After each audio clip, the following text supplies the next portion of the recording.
rasmga kampir basharasini olib qo'ysa ishonadi deb o'ylayapmanki, biz ishonmaymiz, biz axir kuchli obunachilarmiz.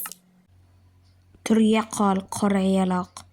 Yo, WhatsApp bola obunachilar, bugun sizlar bilan zo'r temani gaplashamiz. Joylashib olinglar.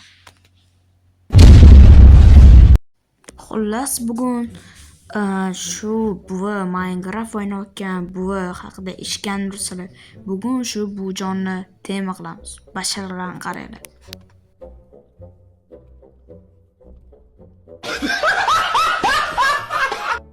Xullas, mavzuga qaytsak, bu youtuber buvini kelib chiqishi 81 yoshli ayol Minecraft bilan nabirasining davolanishiga yordam berish maqsadida kanal ochgan.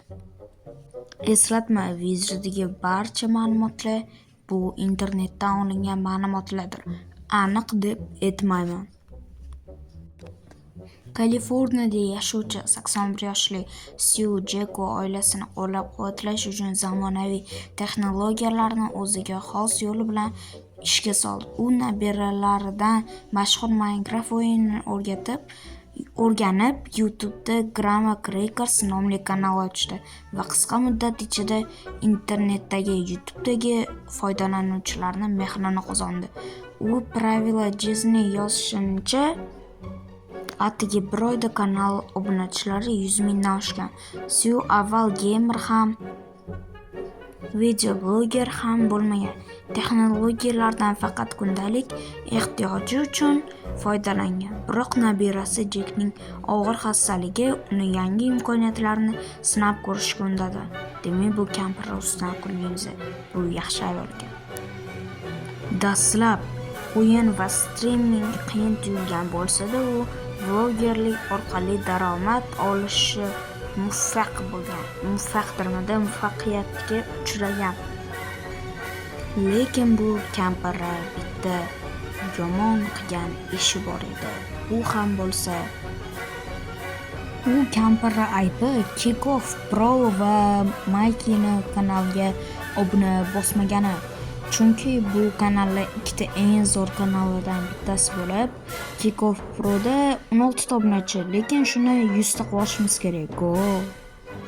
Mavzuga qaytsak, kanaldan tushayotgan mablag'lar monetizatsiya, reklama va tomoshabinlarning ko'ngil xayriyalari 17 yoshli Jekning davolanishiga saqlanmoqda.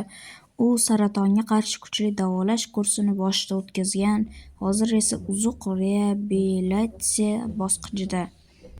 Yo-mayo, buviga omad tilab qolamiz.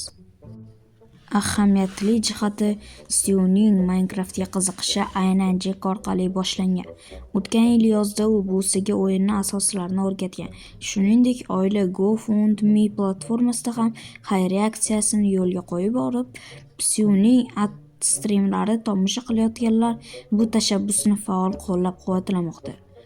Videomizni shu joyda tugatamiz. Kanalimizga обязательно obuna bo'lamiz va bizani videomizdagi like va kommentariyani ayamaymiz. Shu yil biza hech bo'lmaganda 1000 ta obunachi, atak 3000 ta, 4000 tagacha obunachilar yig'ishimiz kerak. Kanalimizga rivojlanishimizga yordam bering.